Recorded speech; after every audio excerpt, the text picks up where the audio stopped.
Now that you've listened to the first tutorial, which gives you an overview of the PureGenomics platform, I'm going to take the next few minutes to walk through a PureGenomics report. We've put a lot of information into the system. We have genetic data, lab results, and smart questionnaire answers. The output is a report that covers approximately 50 different traits. You can review this report in 3 different ways. We have the PDF report, the gene analysis, and the trait category overview.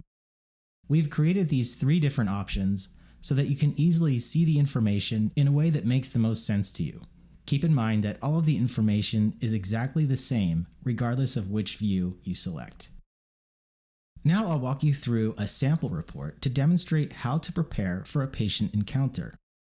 If you're new to PureGenomics, it helps to become familiar with the traits that it covers. Recall that a trait is simply a characteristic or clinical feature.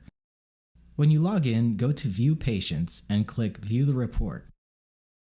So you'll see the 9 trait categories that are covered in the report. We have vitamins, minerals, and omega-3s, detoxification, weight management, cardiovascular health, and so forth. You can click here to see all of the traits included in a given category. So let's click choline and see what we find. So up top, you'll see the trait with an overview of its importance below.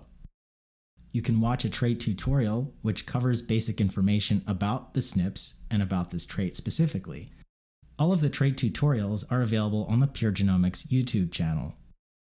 Under Implications, you will find information about what the patient result might mean clinically. To the right, we provide assessment recommendations with suggested methods and reference ranges that will help you confirm whether the genetic variant is phenotypically expressed and clinically relevant. Dr. Morris introduced the lab integration feature in the first tutorial. You'll see diet and lifestyle recommendations. This section indicates certain foods that your patient might want to prioritize. These dietary modifications are informed in part by the patient's responses to the Smart Q, if you've elected to include that feature for this patient. We introduced the Smart Q, or the Smart Questionnaire, in the first tutorial.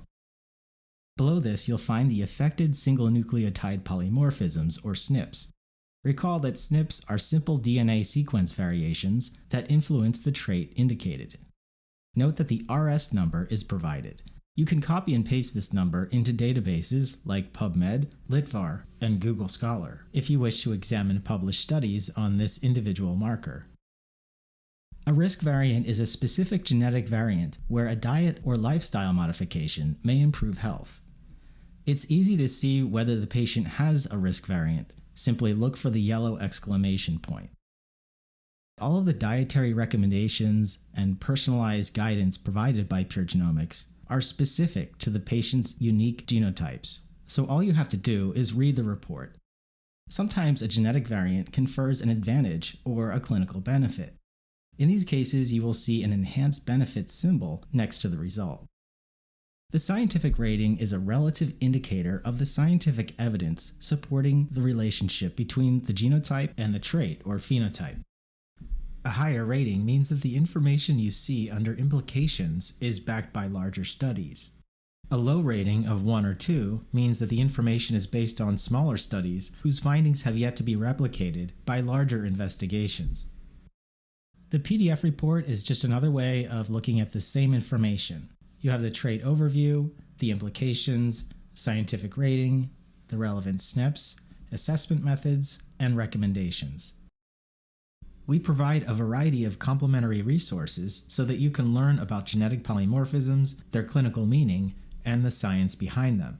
You'll also see that diagrams are available for a variety of different traits, showing where different SNPs fit in a metabolic pathway or process. Some traits are more complex and can't be rendered in a simple pathway format, which is why you won't see illustrations for every single trait. Before we wrap up, let's briefly go back to the report. Some practitioners prefer the trait category dashboard, while others prefer to see the report in its entirety when preparing for a patient encounter. Remember, it's the same information, just a different way of viewing it. You can choose to see all of the traits, or just the actionable ones that inform a diet, supplement, or lifestyle change. You can find the gene analysis summary by scrolling down past the trait dashboard. You can view all 9 categories without having to click through each one individually, which can make preparing for a patient encounter more efficient. Needless to say, there is a lot of information here. Your patient's existing health objectives should always guide your navigation of a genetic report. Pay special attention to the trait categories that align with those goals and deprioritize the others. It's not advisable to go with all of the recommendations that PureGenomics gives you, unless they are specific to those high-priority health and wellness objectives. Regardless of what those goals are, we recommend that you start with a solid nutritional foundation, which brings us to the vitamin, mineral, and omega-3 category we were just viewing a moment ago. Here you can identify potential nutritional gaps resulting from genetic factors affecting micronutrient absorption, transport, or utilization. The methylation SNPs that inform folate, vitamin B12, riboflavin, and vitamin B6 recommendations are included in this category. Let's take a look at the provider PDF report. Here you'll find a gene summary which gives you all of the patient's genetic results in a table format. This is a very easy way to view all of the information in one place. You might find this helpful when you're planning for the patient encounter and identifying questions that you might want to ask or lab testing that you might want to consider. The remainder of the PDF report is the same as the gene analysis summary. In the PDF, you'll see a trait and trait categories infographic, which may be useful when discussing the information with the patient. As most of you know, nutrigenomics is a rapidly evolving field. To keep pace with advances in the evidence, reports will automatically be updated as new gene-diet relationships are characterized and confirmed. The periodic addition of new SNPs and updated information creates a dynamic, evolving report at no cost with no need to retest. Remember that PureGenomics is a complementary service committed to bringing the science to your practice so that you can focus on helping your patients. I hope you found this tutorial helpful. If you do not have an account yet, you can sign up at puregenomics.com. Up next, we'll uncover how to use a PureGenomics report in a patient encounter so that it's meaningful and empowering.